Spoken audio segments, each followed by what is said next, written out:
tayo rin, nanampalataya rin tayo, may banal na espiritu rin tayo, batay sa katotohanan ng Biblia, pero bakit hindi natin nararanasan yung mga nagaganap sa maraming pananambahan ng pagsasalita, speaking in tongues, ng iba, kung ano-ano mga lumalabas, no? Na walang kawawa, na hindi naintindihan, at yung mga bahagi ng pagbagsak, pangingisay, no? Na nagaganap, na halos lang ngayon, lahat ng pananambahan, kikita natin karamihan, andun na yung bahagi ng tinatawag na parang, kung ano nakikita mo sa mga bagay na concert, sa mga bagay na, gano'n na rin ang sistema. Na hindi mo may turo, kung hindi mo maintindihan kinakanta nila, hindi mo may turo kung alin ang talagang totoo. Mga pagpupuri sa Diyos or hindi na. Yan po, sa mga bahagi na makita po natin. Po? Kaya lahat ng talata natin may batayan po sa Biblia, yung katotohanan. Kaya sinasabi ko, kung meron kayong papel, meron kayong notebook o ballpen, mag-record po kayo kasi kailangan po ito.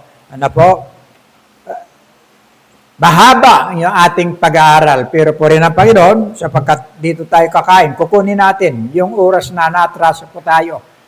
Pasado 10:00 na po yata tayo nagsimula. Okay? Yung ating tema, pananampalataya. Yan. Sa Efeso, dyan po natin makikita, sa pamamagitan ng pananampalataya, nagkakaroon tayo ng kaligtasan sa pamamagitan ng ating Panginoong Jesucristo. No? Yan. For by grace, biyaya po yan. Wala tayong sakripisyo na ginawa. Lahat ng bahagi na ating tinanggap, paghihirap, isinagawa ng isang Diyos na nagsalaman. At pagkatapos tumaan sa kalagitnaan natin, no? Nakipamuhay sa atin, pero hindi sa bahagi ng kariwasaan, kundi kahirapan, hanggang sa sumunod sa bahagi ng kamatayan sa krus ng Kalbaryo. Kaya sino ba sumampalataya, yun ang sinasabing biyaya, libre. Wala kang kontribusyon sa kaligtasan na gagawin mo. No? Okay. Now, ano ang meaning ng pananampalataya? Hebrews chapter 11, verse 1. Yan po yung kahulugan ng pananampalataya. Ang pananampalataya ay katiyakan sa na mangyayari ang ating mga inaasahan at paninindigan tungkol sa mga bagay na hindi nakikita. Yan po yung pananampalataya. Now, tuloy po natin. John chapter 20, verse 29.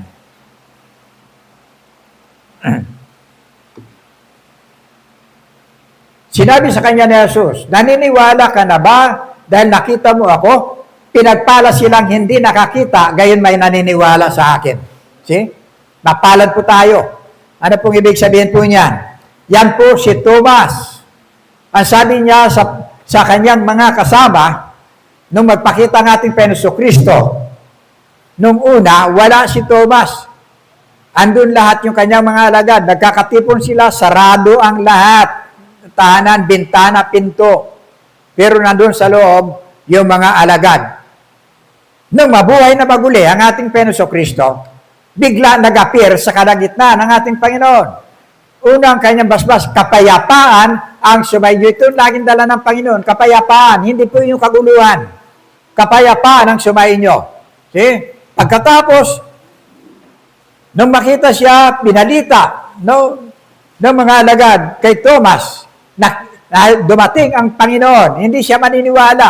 Ang sabi niya, hindi ako maniniwala hanggat hindi ko naipapasok ang aking daliri sa butas ng kanyang mga palad at hindi ko naipapasok ang aking kamay sa kanyang tagiliran, yung sibat na dinaanan doon, na hinalugog yung kanyang puso. Hindi siya maniniwala. Dahil nung magpakita ang ating Panginoon Kristo, ito po yung assurance. Sinabi sa kanya ni Jesus, naniniwala ka na ba dahil nakita mo ako? Pinagpala silang hindi nakakita, gayon may naniniwala sa akin. Pansinin niyo mga minamahal, yung katayuan po natin.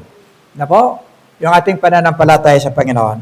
Now, Romans chapter 8, verse 24 hanggang 25. Naligtas tayo dahil sa pag-asang ito. Past tense mo yan. Ngunit hindi yun matatawag na pag-asa kung nakikita na natin ang ating inaasahan. Sapagkat sinong tao ang aasa kung ito'y nakikita na niya. Di po ba? Asahan mo ba yung mga bagay na nakita mo? Siyempre, asa ka doon sa mga bagay na hindi pa nakikita. Alam natin, ligtas na tayo. Alam natin, darating ang Panginoon Kristo. Pangako niya to. Kaya nag-aantay tayo sa mga bagay na hindi natin nakikita. Pero katuparan po yon sa bahagi ng ating mga pananampalataya. Okay? Bahagi po yun ng katugunan kung saan makikita po natin yung lahat ng ating mga paghihirap, lahat ng ating nararanasan, mayroon pong katapusan. Okay? Now, ito po yung tinatawag na inward conviction. Ano po? Belief, reliance, trustworthiness, and persuasion. Yan po nasa atin. Sa Diyos at sa Kanyang mga salita. Yan. Dalawang uri ng pananampalataya. Una, may kabuluhan. Ikalawa, walang kabuluhan. Okay? Hindi ko alam kung alin sa atin dyan. No? Okay? May kabuluhan, walang kabuluhan. 1 Corinthians chapter 15 verse 1 and 2.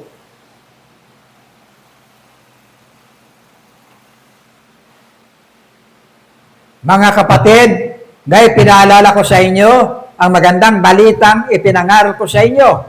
Iyan ang magandang balitang inyong tinanggap at naging saligan ng inyong pananampalataya. Mga minamahal, pag sinabing magandang balita, yun po yung salita ng Diyos. Biblia. Yan ang magandang balita. Yung laman yan, walang iba, maging sa Genesis hanggang sa Revelation, nag-iisa ang ating Panginoon Kristo. Yan ang magandang balita. Na po? Now, sabi po dyan, pananampalataya, sinabi dyan, ngayon pinaalala ko sa inyo, ang magandang balitang ipinangaral ko sa inyo, iyan ang magandang balitang inyong tinanggap at naging saligan ng inyong pananampalataya. Sure ball po yan. Pangalawa,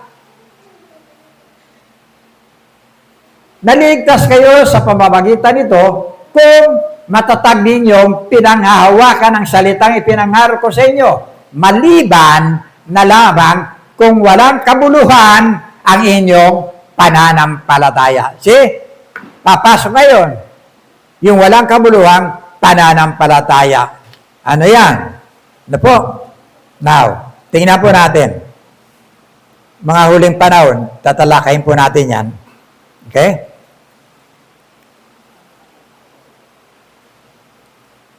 Makita po natin dyan sa Santiago chapter 2,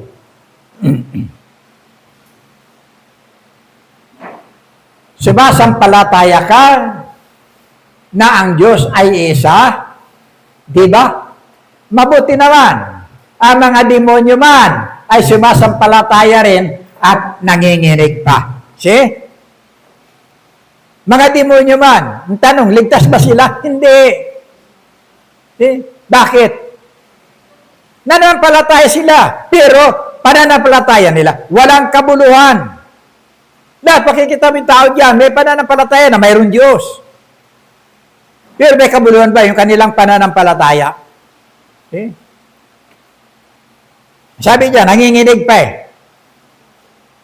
Walang pagpapasakop, walang pagkilala, walang pagsunod, walang pamumuhay sa bahagi ng kanyang relasyon o kaugnayan sa Diyos sa bahagi ng ating Panginoon Kristo. See? Yung pananampalataya kasama po yung pamumuhay. Na po? Huwag tayong mag-akala. Marami po yan, nag-aakala. Ha? Ipinakita ng Matthew chapter 7, verse 21 to 23. Ulitin natin yan.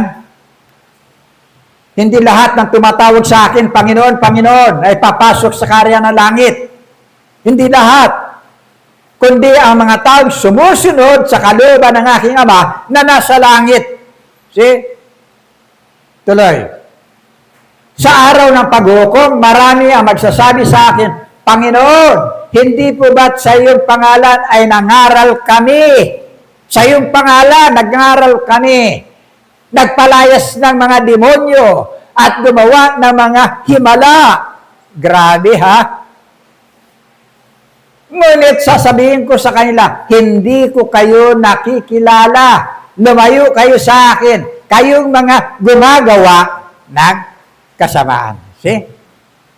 Despite na nakakagawa sila ng mga kababalagan, gumagawa sila ng mga pangangaral na kaligtasan na kay Kristo, alam nila sa kanilang sarili yung katotohanan, pero papatuloy sila sa bahagi ng sanglibutan. See? Pananampalatayang walang kabuluhan. Unless na hindi po nakasentro kay Kristo ang ating pananampalataya at namumuhay po tayo ng ayon sa panuntunan ng kabanalan ng kanyang buhay, like Kristo, like the image of Christ. Ano po? Hindi po tayo magiging karapat-dapat sa bagay ng pag-aari ng Diyos. Okay.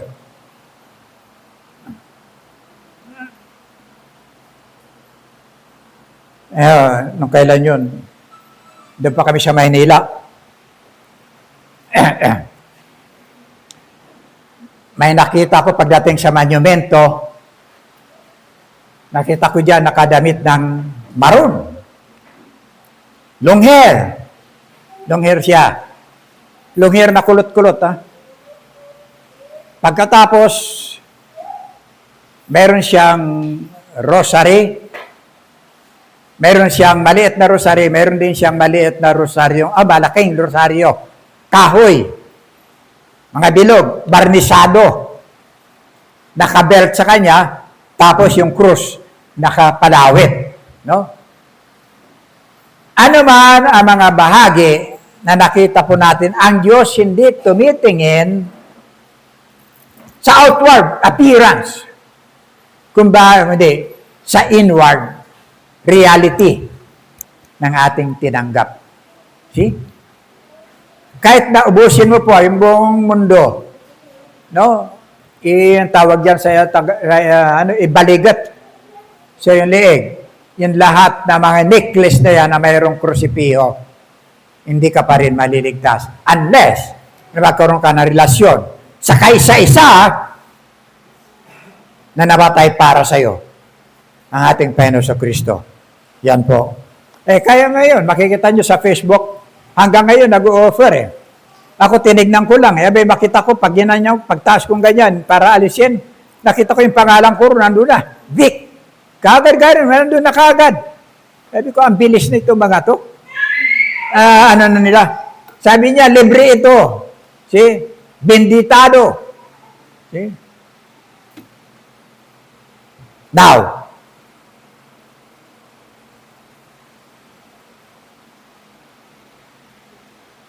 ewan ko kung ako lang nakapanood. Merong isang pari, para mapakita po niyo, pakita ko po sa inyo ang larawan ng pananampalataya. Meron silang pananampalataya talaga. Sa kanilang sarili, daig pa tayo. Sinasabi ko sa inyo. Yung pari, may hawak na ganyan, putol, itim, na kahoy, tapos may konting tela, nakapila, haba, nilalagay sa ulo. See? Ganun lang. Pagka sunod-sunod yun. Sunod-sunod. Makikita po nyo yung bahagi ng pananampalataya ng tao. Naroon po yung bahagi ng kanilang paniniwala, no? Na yung kanilang ginagawa, tama, na kanilang bahagi na kung saan pinagkakatiwala nila yung kanilang kaligtasan sa bahagi ng mga ganong klase na mga paraphernalia. See? Kahoy. Sabi ko, pag ginatong mo to, mas maningas pa ito sa panggatong talaga. Okay? Pero pinag-usapan po natin dito, yung pananampalataya. Makita nyo, January 7, no? Bukas yan, lahat, pinakikita sa TV, sa Facebook. Okay? January 7, start na po ng translasyon. Grabe na ang tao sa Lunita. Grabe na ang tao sa grandstand. Nandyan lahat. See? Agantay sila, nagtitiis ng gutom sa maghapon dahil sa doon tinatawag na pahalik. Yun ang pananampalataya. Okay? Pero may kabuluhan ba? Pagkatapos, pagdating ng January 8, simula na ng parada hanggang January 9. Yung tao halos hindi mahulugan ng karayom. Siksikan, balyahan. Lahat-lahat. Nagnanais na makalapit sa karo. Nagnanais na makahipo. Nagnanais na makahalik. Nagnanais na makapunas. Andun, titiis ng gutom. Hindi ka na makalabas. May hinihimatay. Mayroon nang namamatay. See? Pero nanatili sila. Ilang araw yan, may pasok sa church, sa simbahan nila sa Quiapo. No? Alas 9 ng gabi. Yung tao ganun pa rin. See? Hindi ka na makalis doon. Hindi ka na makalabas sa kinalalagyan mo doon. Uhaw, gutom, lahat nandoon. Pero makita mo, yung bahagi ng kanilang desire, bahagi ng kanilang earnest, barubdob na pagnanais, na makalapit, na makahipo man lang. See? Yan po yung pananampalataya. Kaya lang nalagay sa walang kabuluhan.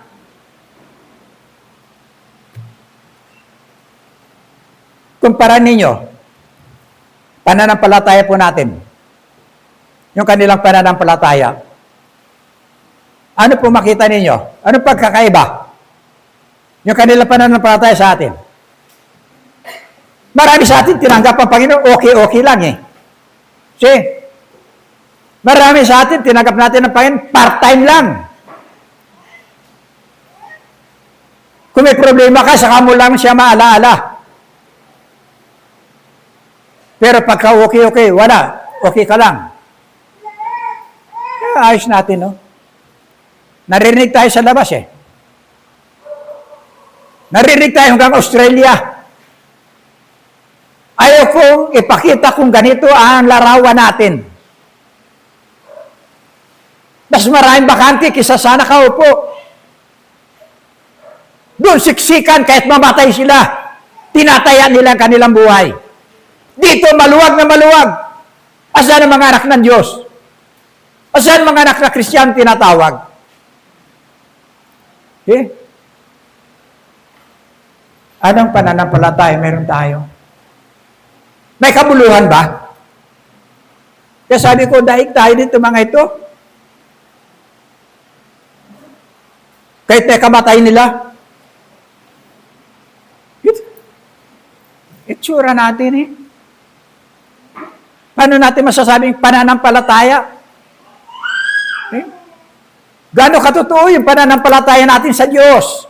Sa Panginoong Jesucristo? Alam natin, tama tayo. 1:4:24.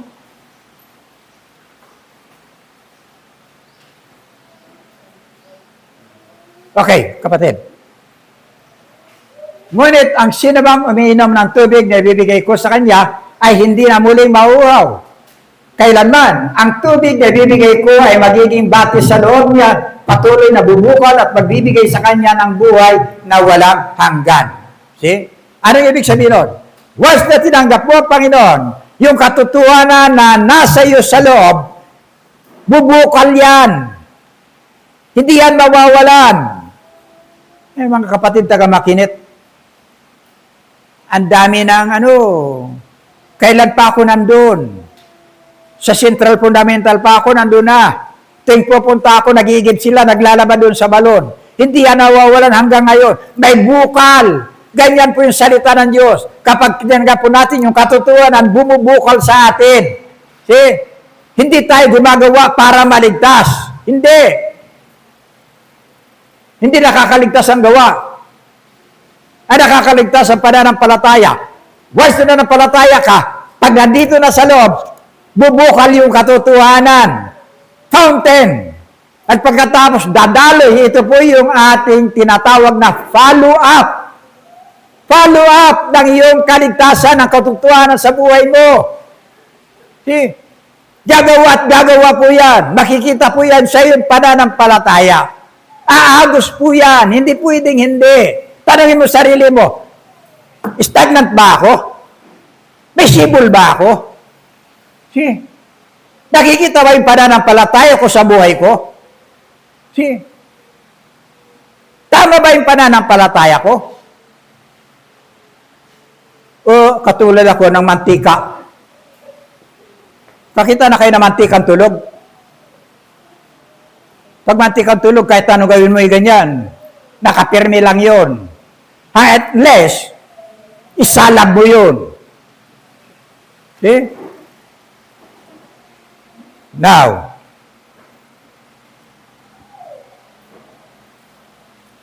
Juan 4:24.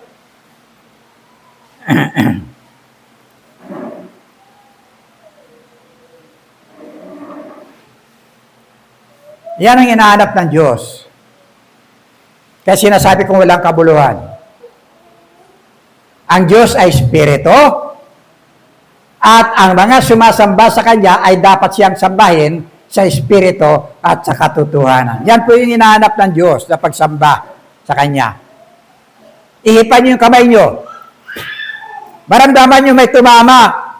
Nakita ba niyo tumama? Hindi. Ganyan ang Espiritu. Ganyan ang nais ng Diyos na sambahin siya sa Espiritu at sa katotohanan. See? Hindi may mga inanyo. Now,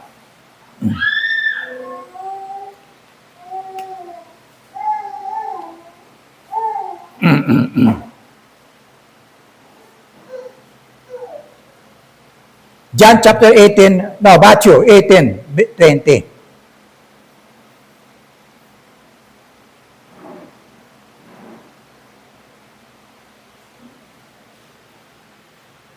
Sapagkat saan man may dalawa o tatlong nagkakatipon sa pangalan ko, naroon ako kasama nila.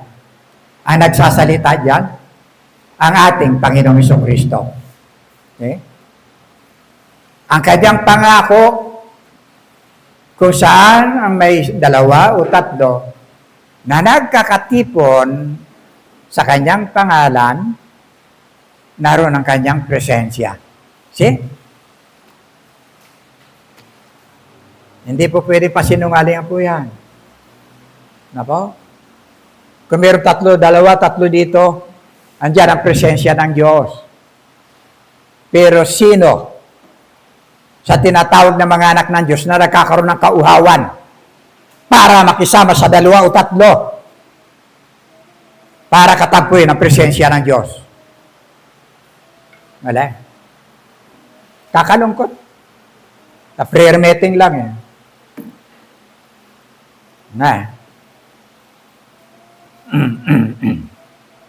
Nasabi ko, ang tibay ng pananampalataya nitong mga ito, 3 araw, walang tulog, walang kain, walang inom. No? May lakas pa rin makipagbalyahan para lang makalapit doon sa Black Nazarene na yon. Totoo wala na po. Wala pong kwenta yun. Wala ni anuman. Walang kabuluhan. Bakit? Kailan lang ginanap yung pagoda para naman kay Santo Niño? Isipin ninyo. Hindi sila nadala. Naalala nyo, anong year pa yun? Noon pa. Lumubog yung pagoda doon sa Bulacan. Ang daming namatay. Santo Niño rin. Pag itinaan mo yan sa Biblia, wala na yan. John chapter 19, verse 30.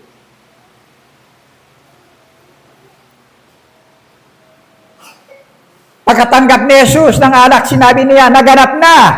Iniyoko niya ang kanyang ulo at nalagot ang kanyang hininga. Naganap na lahat ng yan. Wala ni, tapos na yung kanyang pagiging bata. Walang epekto yun. Kinakailangan niya daanan yun para siya makabiyahe hanggang sa krus ng Kalbaryo. Tapos na yung pagiging bata. Tapos na yung pagpapasa ng krus. Yung kanilang pinagkakaguluhan doon. Tapos na yun. Wala na yun. Tapos na yung pagkabayubay sa krus. Tapos na yung pagkakahiga doon sa eskaparati na patay. Wala na yun.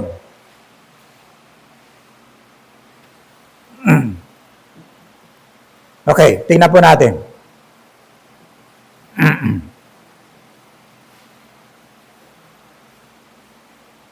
It is finished. Ang sabi niya sa 9:30. Na po. Nagtapos ang pagiging tao ni Kristo doon sa krus ng Kalbaryo. Na po. Yan. Kaya sabi niya, maliwanag eh. Sabi niya kay Maria, kay Juan, si Juan lang na alagad na lalaki na tira sa krus. Karamihan, babae na. Isa sa mga wika niya, babae ang iyong anak, lalaki ang iyong ina. Wala nakakaintindi noon. Marami. Okay. Sabi na, pag-ibig, yes, pag-ibig pa rin. Pagtatagubilin yon. Mula ngayon, si Juan na kanyang minamahal niyang alagad yon. Pinagtagubilin niya ang kanyang ina sa laman. Sabi niya, lalaki ang iyong ina, babae ang iyong anak. Simula ngayon, siya na ang iyong anak. Simula ngayon, siya na ang iyong ina.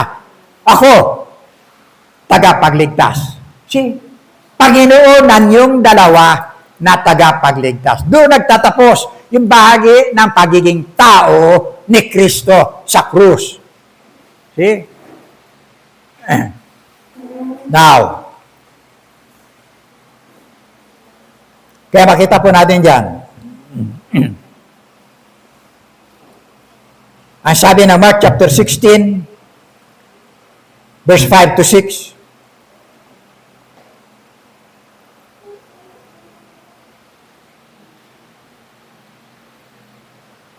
at pagpasok nila sa libingan, may nakita silang isang binatang nakasuot na mahaba at maputing damit at nakaupo sa gawing kanan at sila'y natakot. Ngunit sinabi nito sa kanila, huwag kayong matakot. Hinahanap ninyo si Jesus na taga Nazaret na pinako sa krus.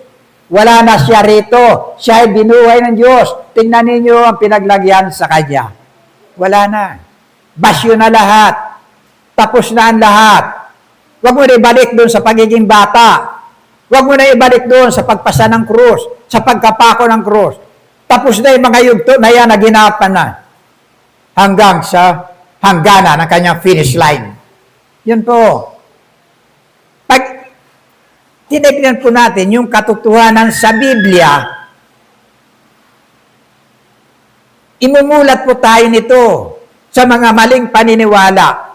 Imumulat po tayo nito sa maling mga haka-haka na gawa ng kaisipang tao.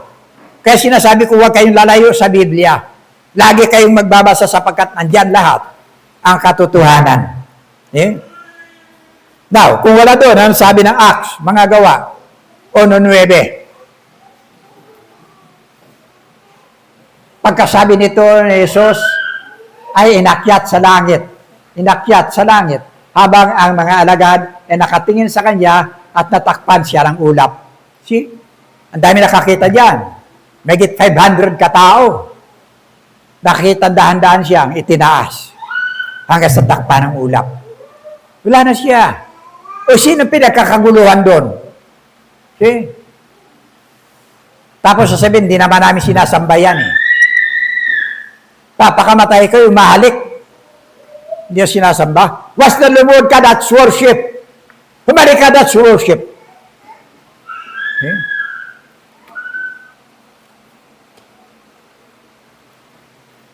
Hebrews chapter 1, verse 3. Nakikita sa anak ang kalwalhatian ng Diyos. Kung ano ang Diyos, ay gayon din ang anak. Tapos sabihin mo, tao. Siya ang nag-iingat sa sansilokob sa pamamagitan ng kanyang makapangyarihang salita. Pagkatapos niya linisin tayo sa ating mga kasalanan, siya ay umupo sa kanan na makapangyarihan doon sa langit. Ando na siya. Kaya ginantay natin yung bahagi ng kanyang biglang pagbabalik. Yan ang ating Diyos na buhay. Na po, may kabuluhan ang ating pananampalataya, kaya lang hindi nakikita sa ating mga buhay ang ating pananampalataya. Mas mahal natin yung ating mga sarili. Mas marami ang oras natin sa ating mga sarili kisa sa oras natin para sa Diyos. May kalalagyan tayo, mga minamahal, sinasabi ko sa inyo. Ngayon pa lang kayo sinasabi ng Biblia, gumising ka. Sa Revelation, gumising ka. Ayusin mo yung natitira sa iyo. Baka bigla akong dumating. Revelation chapter 3. Wala yan. Ilabas na yan, kapatid. Sa iglesia ng Sardis. Baka mapahaba tayo. Okay? Acts chapter 1, verse 8. Pumapasok tayo sa pangalawa, ha? Pangalawang tema. Datapot tatanggapin ninyo ang kapangyarihang pagdating sa inyo ng Espiritu Santo. Ha? At kayo'y magiging mga saksi ko sa Jerusalem at sa buong Judea, Samaria at hanggang sa kauli-huliang hangganan ng lupa. Tandaan ninyo yung panahon ng Panginoon sa Kristo dito. Hindi siya maintindihan ng kanyang mga alagad. See? Ang papel niya mamatay. Tumubos. Pero yung pagpapaunawa sa banal na Espiritu. See? Hindi siya maunawaan. Panginoon, saan ka pupunta? Bakit hindi kami makakasunod sa iyo? See? Ano pangako niya? Pagdating ng banal na Espiritu, siya isa sa inyo. Ano to? John 14. Power. Ang sabi diyan, tatanggap kayo ng kapangyarihan. See? Yung kapangyarihan yan, tandaan natin, yung mismong banal na Espiritu na nasa sa atin. Ha? Tandaan ninyo, ha? Pagka nagkaroon ka ng relasyon sa Panginoon, take over ang Holy Spirit. Kaya pag wala kang relasyon, huwag mong asahan. Mga talata sa Biblia, hindi mo maintindihan talaga. Okay? Sasabihin mo yan, gawa lang ng tao. Hindi mo maintindihan yan. Okay. John 14, verse 26, yan ang trabaho niya sa atin. Datapot ang mga aliw, ang Espiritu Santo yan. Sa makatwid bagay ang Espiritu Santo, na susuguin ng Ama sa aking pangalan, siya ang magtuturo sa inyo ng lahat ng mga bagay at magpapaalala sa lahat na sa inyo'y aking sinabi. See? Doon lang maunawaan. Yung lahat ng mga sinabi ng ating Panginoon Kristo sa kanila, hindi gaano maintindihan. Pagdating ng banal na Espiritu, yun ang kapangyarihan. Meron kang kapangyarihan, ikaw mayroon din. Ako mayroon din, bawat isa sa atin. Hindi ko sasakupin lahat yan. Hindi binigay sa akin ng Diyos lahat yan. See? Hindi ko alam. Baka mamaya, pag nag-witness pa tayong dalawa. See? Baka mas klarado ka pa sa akin . Baka yung wini-witnessan mo, mapaiyak mo pa . Ako hindi . Well, mayroon ka. May kaloob ka. See? Ganyan. Power. Now, pasok tayo, mga inamahal. Ito ngayon. Tuwing mayroong encounter to the Spirit, encounter yan. Natatangi yan. Kaya makikita mo, nandyan sila lahat. Meron ng ganyan. Kung ano na, meron ng mamaya makikita natin. Okay?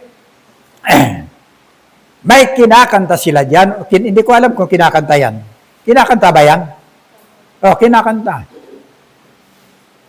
Come, Holy Spirit, fall on me now. Bumaba ka sa akin. No? Anoint me with thy anointing power. Anoint. Ang anointing nung araw, pag nag-anoint sila, binubuhusan ng langis. Pinupunasan ng langis. Yan ang anointing. Ha? Ginagawa yan sa Bible, kung inyong mapansin, 1 Samuel chapter 16, verse 12 to 13.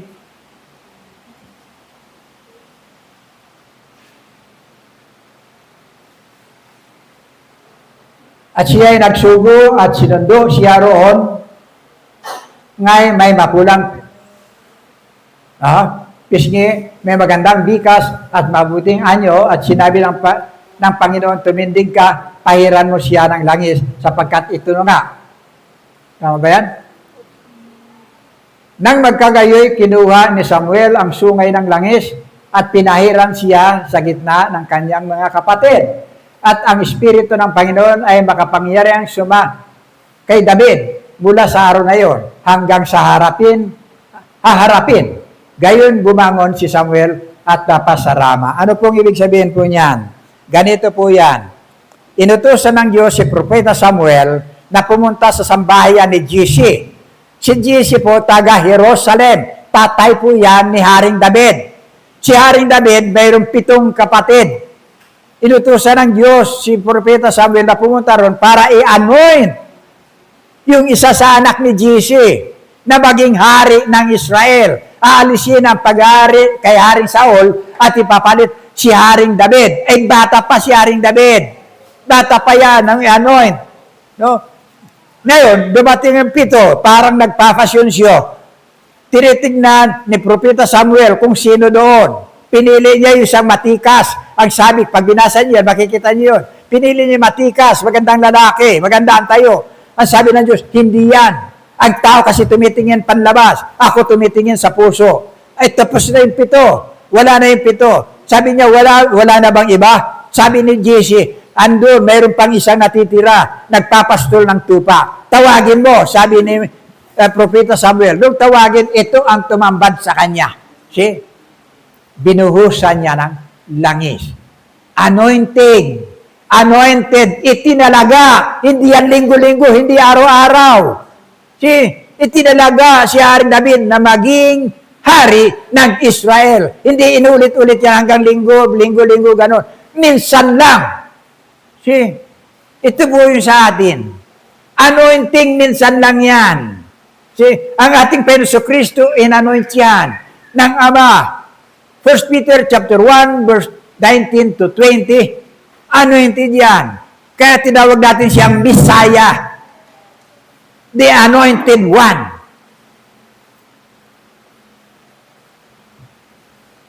Kundi ng mahalagang dugo, gaya ng sa korderong walang kapintasan at walang dungis sa makatibagay ang dugo ni Kristo. Verse 20, na nakilala nga ng una bago itinatag ang sanglibutan. Ngunit inihayag sa mga huling panahon dahil sa inyo. Ando na siya. Wala pa yung lahat ng bagay. Nakaano na siya. Naka-anoint na siya. See? Yan po ibig sabihin. Ano po? Okay. John chapter 20, verse 21 to 22.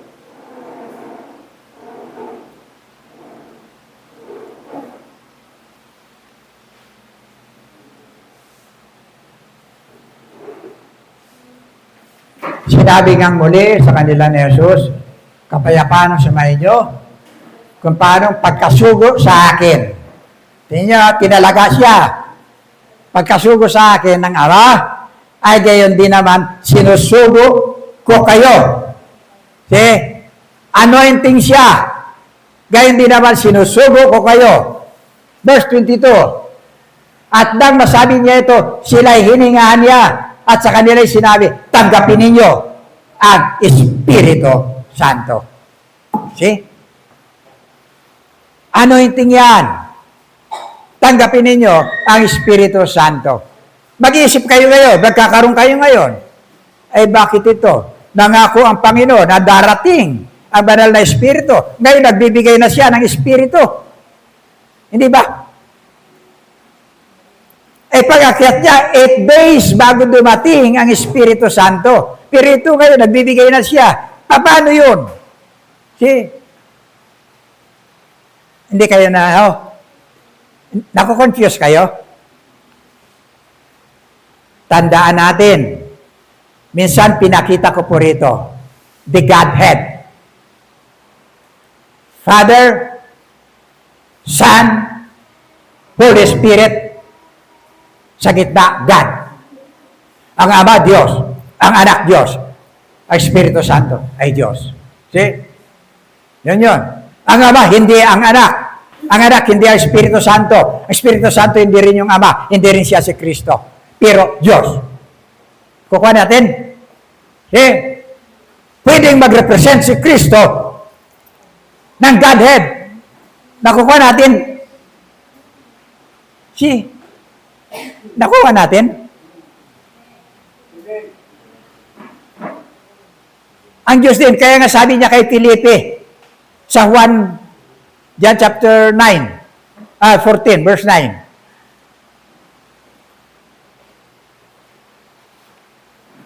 Sinabi sa kanya ni Jesus, malaon ng panahon ako'y inyong kasama at hindi mo ako nakikilala, Filipe. Ay, nakakita sa akin, nakakita sa Ama. Paano sinasabi mo, ipakita mo sa akin ang Ama? See?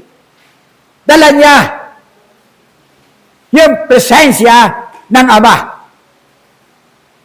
Bawat wala ang Diyos na doon, pero taglay niya yung presensya ng kadiyusan maging ng Ama. Nakakita sa akin, nakakita sa Ama. See? Membro ng tinatawag na the Godhead. Godhead. No?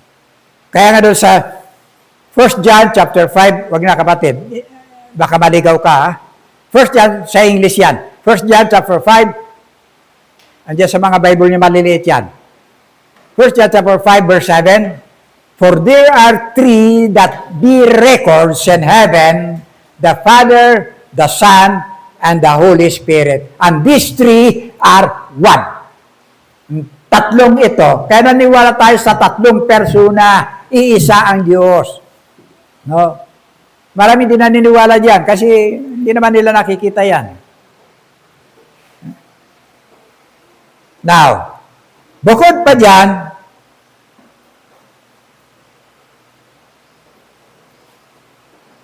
Colossians chapter 1 verse 15,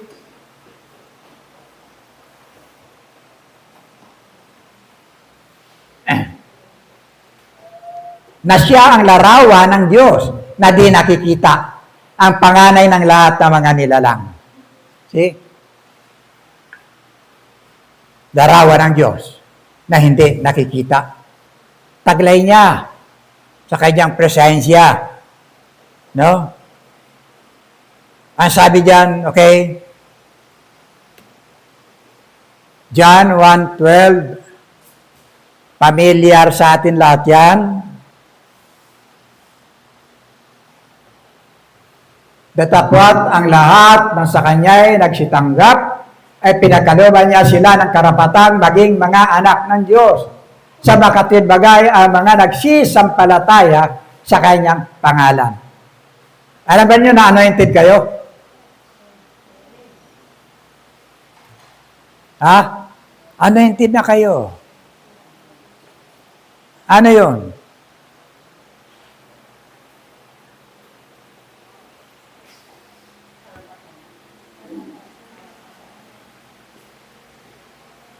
Authority to become the sons of God.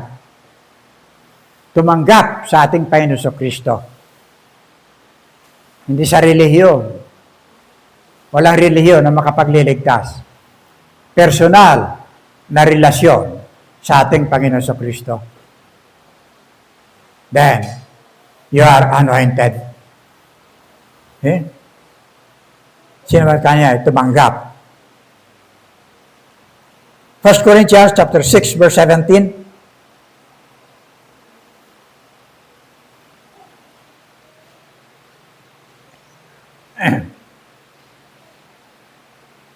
At ikinagagalak ko ang pagdating. Tama ba? 1 Corinthians chapter 6 16 yan, kapatid. Ngunit ang nakikisama sa Panginoon ay kaisang espiritu niya. Okay? Nakikisama. Hindi lang pakikisama yan. Yung bagay ng pakikiisa. Yan. See? Pakikiisa. Ito yung sinasabi na natin. You must be born. Di ba? Kinakailangan panganakan muli. Sapagkat ipinanganak sa laman. Laman. Sabi ng Biblia. John chapter 3, verse 16, verse 6. Ang pinaksalaman, laman ka lang. Pag namatay ka, dalawang uri ng kamatayan. Tiyak yan. Pagkabulok at pagkatapos, yung walang hanggang kaparusahan. Pero kung makaranas ka ng dalawang kapanganakan, isang uri lang ng kamatayan. Yung pagkabulok lang. Hindi mo mararanasan yung buhay, na yung kaparusahan walang hanggan. Okay? Kapanganakan. 2 Corinthians 5:17. Ano lang tayo, para tayo nagre-review. Kaya't kung ang sino man ay nakay Kristo, siya ay bagong nilalang. Yan lang pwedeng makabago. Kahit anong pasukin mong relihiyon, ipunin mo na lahat. Mag-member ka at akuin ang lahat ng certificate na member ka nito, hindi ka maliligtas. Mamatay ka na rito, kapapasok dito, kahit linggo-linggo o lahat ng araw. Kung wala ka relasyon sa Panginoon, hindi ka maliligtas. Okay? Kaya't kung ang sino man ay nakay Kristo, siya ay bagong nilalang, bagong panganak. Ang mga dating bagay ay nagsilipas na. Narito sila'y pawang naging bago. Ano lahat ng bagay? Ano ba mga umalipin sa atin dito, sa libutan? See? Pag nakay Kristo ka, wala na yan. May power ka. Yung banal na Espiritu mismo, wow. See? Power to say no sa kasalanan. Yan. Power in prayer. Power to witness. Power to share. Power to preach. Power to heal. Power to cast demons. Power to conquer all evil spirits. Marami. Marami. Ephesians 1:13. Nasa Kanya'y kayo rin naman pagkarinig ng aral ng katotohanan ng Ebanghelyo ng inyong kaligtasan, nasa Kanya rin naman mula nang kayo'y magsisampalataya at kayo'y tinatakan ng Espiritu Santo na pinangako. See? Basta kumilala ka sa Panginoon, take over ang Holy Spirit. Pinakasil. Tatak mo. Importante yan. Yung tatak. Lahat na produkto ngayon dito, maging saan man sa buong mundo, may tatak yan ang kanilang pag-aari. Iba ang tatak ng Silver Swan. Iba ang tatak ng Latundinia. Iba yung tatak ng... Hindi mo pwedeng ano yun, gamitin.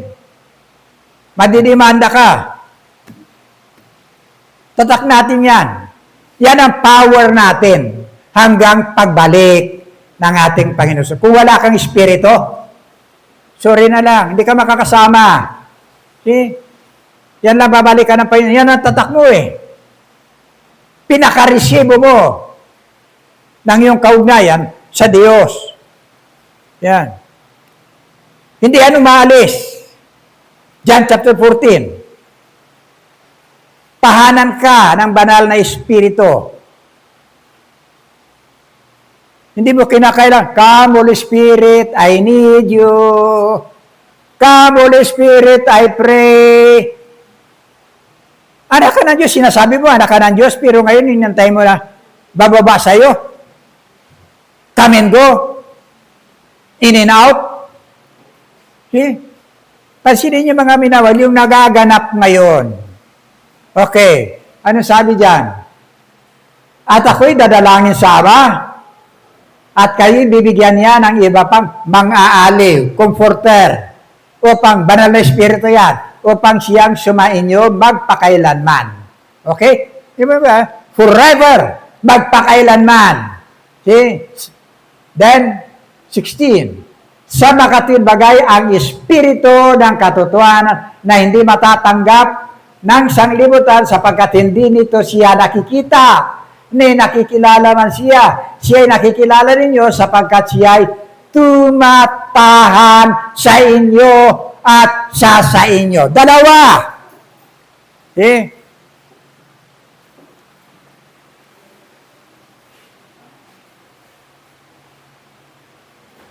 Kikita nyo? Pag kumilos ako, nandyan yan. Hinto ako, hinto yan. Hakbang ako, hakbang yan. Sumasaking niya eh. Yung anino ko. And He dwells in you. Sa loob natin. Tahanan tayo ng banal na espiritu. See? Andyan yan. Kapangyarihan mo yan. Gagawa ka lang ng mali sa isip mo. Nagsasabi na, wag. Kaya sinasabi ko sa inyo, yung patalastas doon na bumili ng sabon sa grocery, kukuha na siya, tapos sila, ang sabi, Rose, wag yan. Tinignan niya. Tapos binalik, kumuha siya ng iba. See? Konsyensya mo yan. Yan ang kapangyarihan mo. See? Kaya kung wala kang banal na espiritu, bangga ka talaga kahit nasaan. Lahat yan, gusto mo. Walang pumipigil sa'yo. Lahat yan. Pasarap ka sa buhay mo. Bakit? Walang espiritu na nandiyan nagsasabi sa'yo. Wala. Wala kang kapangyarihan.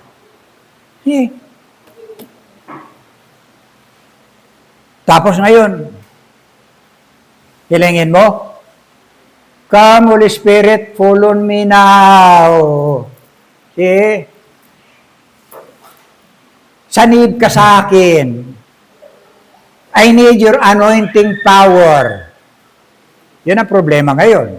Anong power ang dumating sa'yo? Kung anak ka ng Diyos, tatawagan mo pang espiritu na bumaba sa'yo, mayroon ka ng espiritu nandiyan na sa'yo. Isipin natin. Bakit tatawag ka sa espiritu? Andiyan na nga sa'yo. Andiyan na eh. 1 Corinthians chapter 6, verse 19. Hindi ba ganin nyo nalalaman na ang inyong katawan ay templo ng Espiritu Santo na nasa inyo? See? Tatawagan mo nasa iyo na tinanggap ninyo sa Diyos at hindi kayo sa inyong sarili. See? Andito yun sa atin. Hindi siya umaalis, hindi ka iiwanan. Pag nakagawa ka ng kasalanan, nalulumbay siya.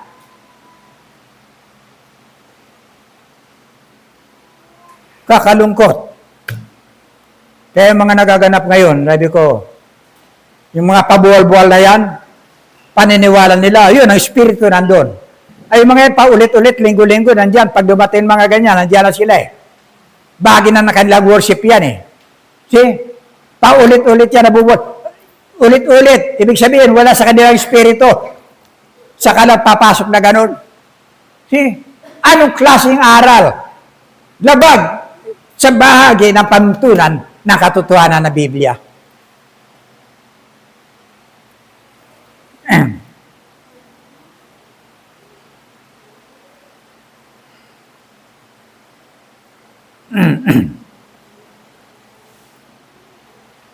See? Kaya hindi po natin naunawa. Maraming hindi nakakaunawa eh. Yung anointing, tsaka yung feel. Alam niyo yung anointing, minsan lang yan. Yung feel, gusto mong mapuspos ka, nakapuspusan ng banal na Espiritu. Kahit na oras-oras na sa'yo yan. Kahit na araw-araw na sa'yo yan. Walang panahon yan. Kung gusto mong mapuspos, para kang nagbuhos ng tubig, galing sa pitcher, yung isa kalahati lang, yung isa umaapaw, yun ang puspos. May laman siya, may espiritu siya, kaya hindi ito siya puspos. Ganon yun. Pero iba yung bahagi ng anointing. Yung pagkapuspos mo, yung umaapaw, hindi yun anointing. You are filled by the Holy Spirit. See? Siningita rin. Tingin mo pa, wala ka palang espiritu. Imagine yung ano natin.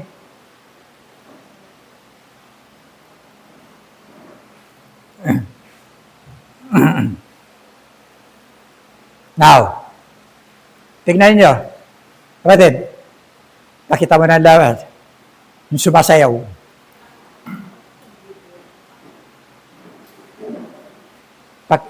Pakipatay yung ilaw.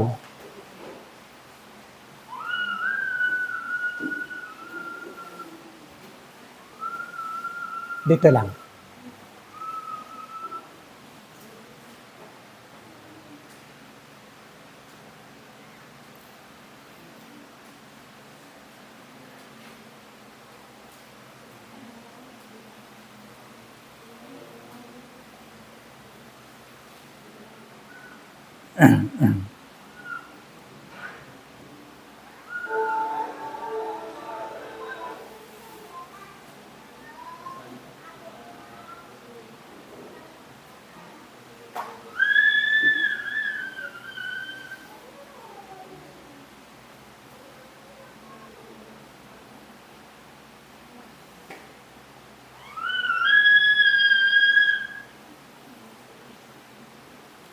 May mga pastor dito sa core, kasama dyan.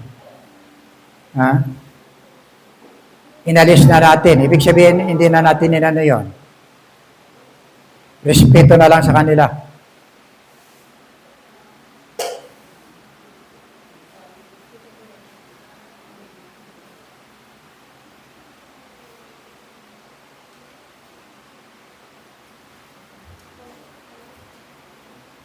Hindi makuha.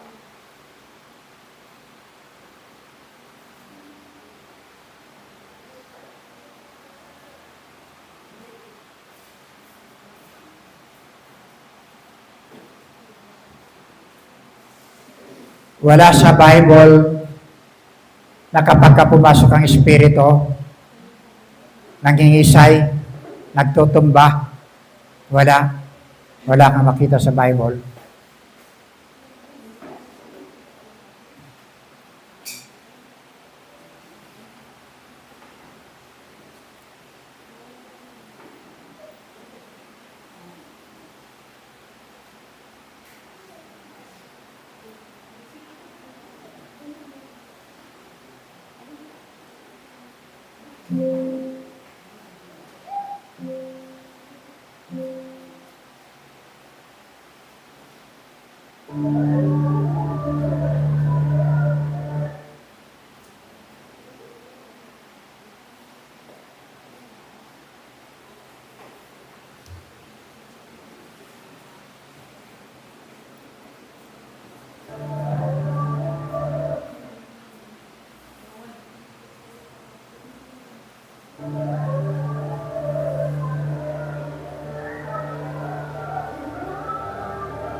Everyone pray the Holy Ghost, come on.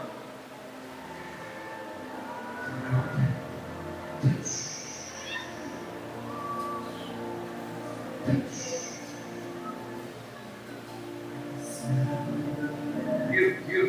Up there, come on, let's go.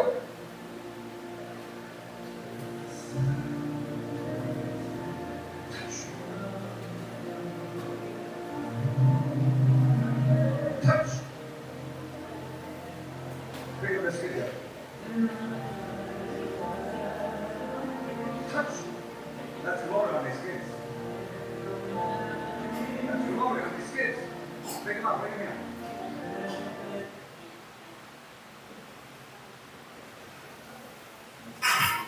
Okay na. Mayroon pang masasahol dyan. Ano na lang yan, simple na lang yan. Pero mas may matindi pa dyan. Yung talon ng talon, buong ganyan. Kaya tingnan nyo kung anong uri ng Espiritu. Ang sabi ng Biblia, unang Korinto 14, talatang 33,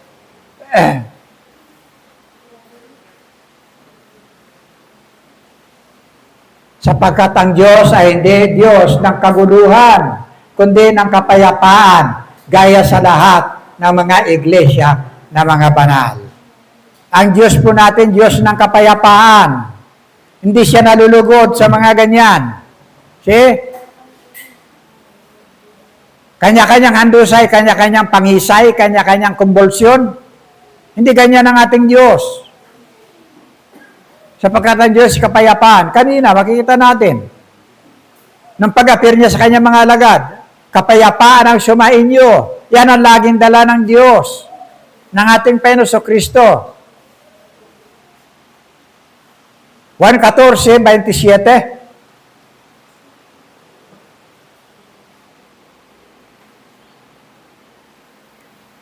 Ang kapayapaan ay iniiwan ko sa inyo. Ang aking kapayapaan ay binibigay ko sa inyo. Hindi gaya ng binibigay ng sanglibutan. Ang binibigay ko sa inyo, huwag magulumihanan ng inyong puso, ni matakot man.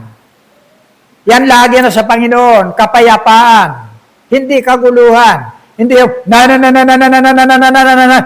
kung ano-ano yan, halo-halo na yan. See? Paano mo pa maintindihan? See? Okay.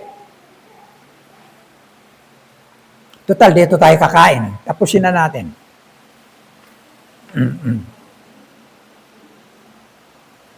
Pansinin po ninyo. Kapatid, ilagay mo sa Acts chapter 2. Ito yung pinakakamali ng speaking in tongues. Gutom na kayo? Ay, gutom na kayo? Okay.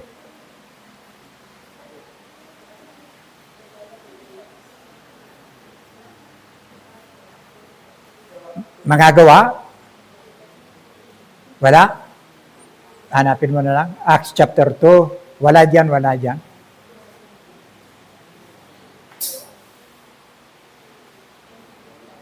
Verse 2 ka. Yan. At biglang dumating mula sa langit ang isang ugong na gaya ng isang humahagibis na hangin malakas at pinuno ang buong bahay sa kanilang kinaupuan. Ito yung pagdating na ng Espiritu Santo na pinangako ng ating Panginoon na darating. No? Dumating ngayon, malakas na ugong, narinig ng lahat-lahat. Pentecostes, fiesta yan na pinagdiriwang ng mga Hudyo. Maraming piyesta ang Hudyo. Mayroong piyesta ng tinapay na walang limadura. Mayroong piyesta ng mga tulda. Marami. Isa na yan, Pentecostes. After, 50 ng araw, ng after ng piyesta yata ng tulda, ganyan. Susunod Pentecostes. Yan. Marami dyan. 16 countries na nandyan, lahat ng yan may lahi ng Hudyo. Narinig nila, ang Hudyo hindi maniniwala kung walang palatandaan. Kaya nga si Thomas, sabi niya, hindi ako maniniwala kung hindi ko ganyan sila. Ang sabi ng mga Hudyo, ang mga alagad niya, Panginoon, anong palatandaan mo na ikay malapit nang dumating? Okay? Palatandaan mo na, to see is to believe. Hindi yan katulad ng pananampalataya. Believe and you will see. See? Magkaiba sila. No? Now, narinig nila yung ugong. Malakas. Dapukaw yung kanilang kamalayan lahat. Now, verse 3. Sundan natin yan. At sa kanila may napakitang mga dilang kawangis ng apoy. Tingnan ninyo kawangis ng apoy na nagkabahagi at dumapo sa bawat isa sa kanila. Yun na ang Holy Spirit. Yun na. Kaya maisip mo, Pastor, bakit sinasabi mo sa iyo sa akin? Bakit nasa lahat may banal na Espiritu? Ang dami. Hindi. Yun ang kanyang kadiyusan. Kukuha ninyo. Yun ang kadiyusan niya. Kung paano sa akin si Kristo, nasa iyo si Kristo, ganun din ang banal na Espiritu. Andun ang kanyang kadiyusan. Now, dito, dumating, ang sabi sa Biblia, tila dilang apoy. Yung ganyan, ningas na ganyan, dumapo sa bawat isa sa kanila. Pumasok. Okay? Pinakikita rito, yung kapangyarihan ng Diyos, ang nature niya ay apoy. Consuming fire. Ibig sabihin, nakakatupok, tumutupok ng kasalanan, tumutupok ng kataasan, tumutupok ng lahat-lahat ng mga karumian. See? Parang apoy. Ganyan. Naalala nyo nung nandun, si Moises sa ilang, Exodus chapter 3, verse 3 hanggang 6. Nakita niya lumiliyab ang isang puno. Nung lapitan niya, sabi niya, bakit ito lumiliyab at hindi naman natutupok yung kahoy? Then nakarinig siya ng boses mula doon. Sa silab, Moises, Moises, alisin mo yung panyapak mo dahil ang tinatapakan mo isang banal na lugar. See? Doon mismo, ako ang Panginoon mong Diyos. Nagpakilala sa Kanya. Apoy na larawan. See? Now, ang sabi niya ng Diyos kay Moises, Exodus chapter 19, verse 17 to 18. Yan.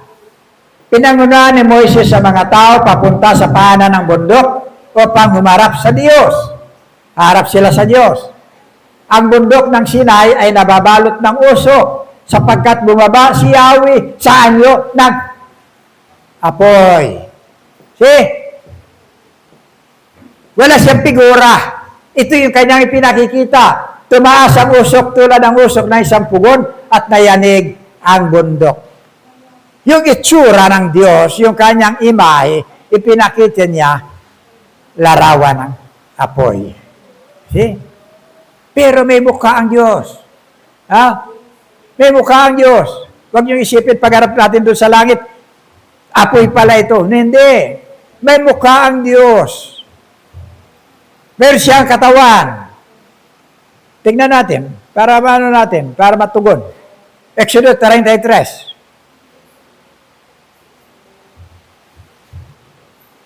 Talatang mga 17, 18. Sige, tingnan nga natin.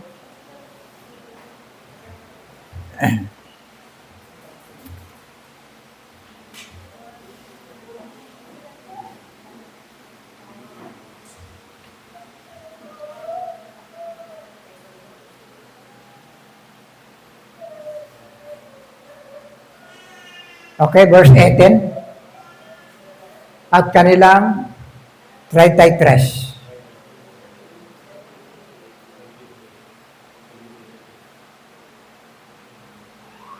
Yan. Sinabi ni Moises, ipakita mo sa akin Idadalangin ko sa iyo ang iyong kalwalatian, yung mukha, yung kabuuan na. Verse 19. At kanyang sinabi, aking papangyarihin ang aking buong kabutihan at sa harap mo. At aking itatanyag ang pangalan ng Panginoon sa harap mo. At ako'y magkakaloob ng biyaya kanino mang aking ibig pagkalooban. At ako'y mamaawain sa kanino mang aking ibig kawaan. Tuloy. 20. At kanyang sinabi, hindi mo makikita ang aking mukha, sapagkat hindi maaaring makita ako ng tao at mabuhay. Ang tao makakakita ng mukha ng Diyos. Ngayon, mamamatay. Okay? 21. At sinabi ng Panginoon, narito, may isang dako sa tabi ko, at ikaw ay tatayo sa ibabaw ng batong yan. 22. At mangyayari na samantalang ang aking kalwalatian ay dumaan, na aking ilalagay sa isang bitak ng bato, tatakpan kita ng aking kamay hanggang sa ako'y makaraan. Wala na, 23. At aking alisin ang aking kamay at iyong makikita ang aking likod, datapwat ang aking mukha ay hindi makikita. See? May mukha siya. Kaya nang walang taong makakakita. See? Kasi ang taong makakakita sa Diyos, mamamatay. Pero lang, kung mamatay ka na rin. Di ba? Pupunta ka doon. Makikita mo siya ng harapan. Di ba? Ganon yun. Pero sino nakakita sa Kanya? Walang iba. Ang Panginoon Kristo. Kaya pag tinignan mo yan, Juan 1:18, siya lang nakakita sa Ama. Kaya nga pinakikilala niya ang Ama. Hindi kilala ang Diyos, kung hindi dahil kay Kristo. Naparito siya para ipakilala na mayroong Ama. Kaya lagi sinasabi niya, ginagawa ko yung lahat ng bagay, hindi sa aking sarili, kundi sa Ama. See? Nagpapagaling siya, ginagawa rin niya lahat bilang isang Diyos. Sa kalwalatian ng Ama. Okay?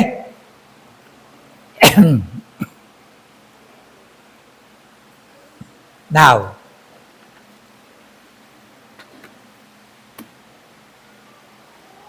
balik natin sa Acts chapter 2. Okay. Tapos tayo ng alas 12 talaga.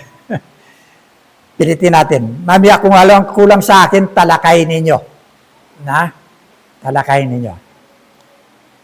Acts chapter 2. Verse 4.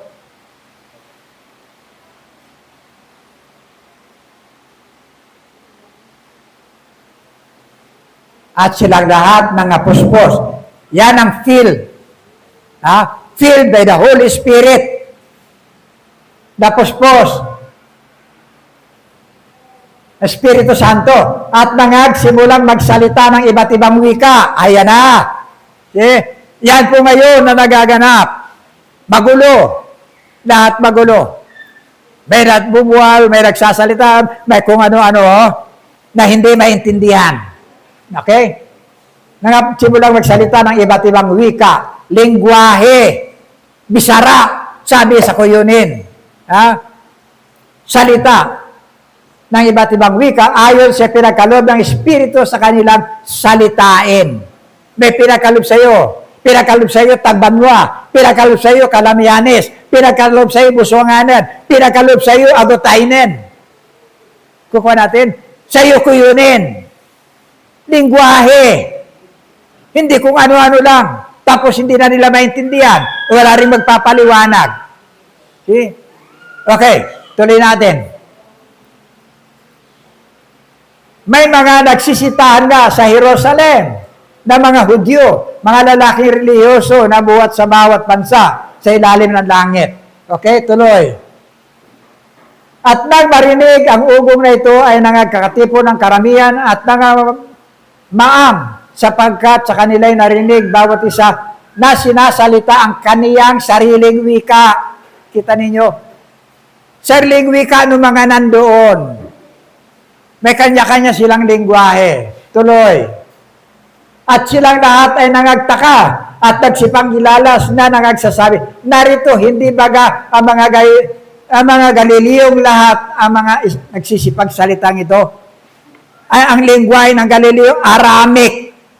Aramaic. Bakit ito kayo? Nagsasalita sila ng iba't ibang lingwahe na mga taong nandun, mga bansa, 16 countries na nandiyan na nakikipamiesta. Tuloy.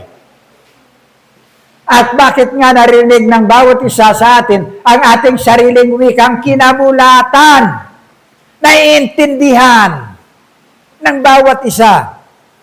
Ang isa nagsasalita ng wika mo, yung isa nagsasalita ng wika mo, naiintindihan. Hindi katulad na nagaganap ngayon, malaking kaguluhan na walang nagpapaliwanag, puro kaguluhan. Ang Diyos hindi nalulugod sa ganito. Ito yung takbo ng panahon ngayon. Uso. Flavor demand. Kung anong uso na suot mo, well, uso yan. Ngayon ang uso ngayon na kahit na nakabra, pwede lumakad. Yan ang uso. Ito ang uso ngayon ng takbo. Mayroon pa? Okay na. Tayong mga Parto at mga Medo at mga Elamita at mga nanganganan sa Mesopotamia, sa Judea at sa Cappadocia, sa Ponto at sa Asia, mga lugar na yan na nandyan. Na lahat ng wika nila, narinig nila. See, mga minamahal, ito po yung natin. Huwag kayong lalayo sa katotohanan ng salita ng Diyos. Tutulungan kayo ng banal na Espiritu. May kapangyarihan tayo para unawain ang lahat ng yan. See? Kung mayroon kayong katanungan, mamaya, tutugunin natin lahat. No? Wala na tayong oras. Puri ng Panginoon. Sabi ko, nangangati talaga yung ko. Pero, andyan. Gumagawa ang banal na Espiritu para ilabas lahat ng ito. Para maunawa natin. Uso na ngayon, malakas maka-attract, malakas makatawag ng pansin, maging sa worship, sa lahat ng bagay. Pero unawain ninyo, uriin ninyo. Ito bang mga bagay na ito na sa sanglibutan, ito rin ang nasa loob ngayon ng iglesia ngayon. Okay? Yung Hirasino, kita ninyo? Yung kanina, responsibility ninyo.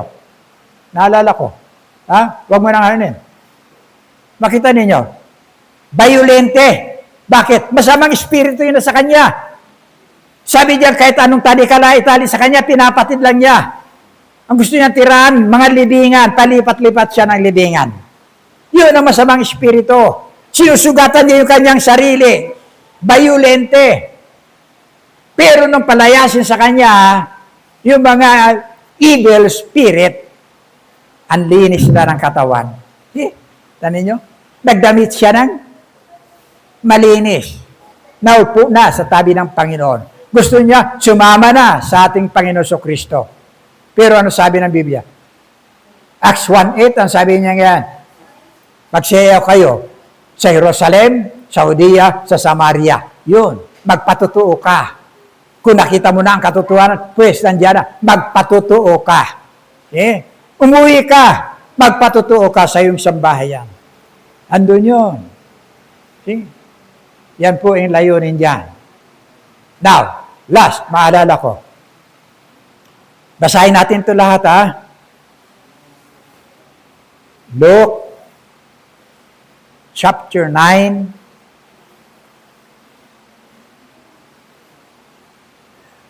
verse 37 to 42.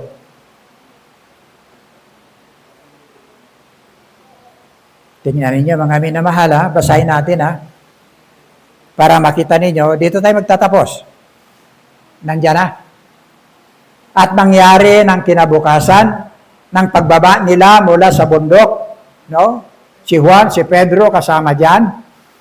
Yung transfiguration na nakita doon ang Panginoon Kristo nakakasilaw kasama si Moises. Nandiyan, bumaba sila mula sa bundok. Ay sinalubong siya ng lubang maraming tao. At narito isang lalaki sa karamihan ay sumigaw na nagsasabi, Guro, ipinamamani ko sa iyo na iyong tingnan ang aking anak na lalaki sapagkat siya ay aking bugtong na anak. Okay? At narito, inaalihan siya ng isang espiritu. At siya ay biglang nagsisigaw. At siya ay nililiglig. Yeah! Kita nyo? At siya ay nililiglig. Nakikita nyo? Na pinabubula ang bibig at bahagya ng siya ay hiwalayan na siya ay totoong pinasasakitan. Okay, tuloy. At ipinamamanik ko sa iyong mga maalagad na palabasin siya at hindi nila magawa. Sige. At sumagot si Jesus at nagsabi, ulahing walang pananampalataya at taksil. Ang sinasabi niya diyan, yung kanyang mga alagad, hanggang kailan makikisama ako sa inyo at magtitiis sa inyo. Dalhin mo rito ang anak mo. Okay. Dinala ng lalaki ang kanyang kaysa-isang anak. At samantalang siya ay lumalapit, ay ibinuwal siya ng demonyo. Ibinuwal siya ng demonyo at ipinapangatal na mainam. Tatapot pinagwika ni Jesus ang karumal-dumal na espiritu at pinagaling ang bata at isinauli sa kanyang ama. Nakita ninyo, mga minamahal? Wala kang mabasa sa Biblia ng espiritu pag pumasok sa iyo. Okay? Wala. Ito. See? Okay. Praise God. Lumpas tayo, marami pang talata, pero okay na yon. Kita natin lahat. Awit tayo? Awit pa ba? Magpipray na lang. Awit po tayo ng ating pagtapos lang. Ay, may pa pala tayong ano.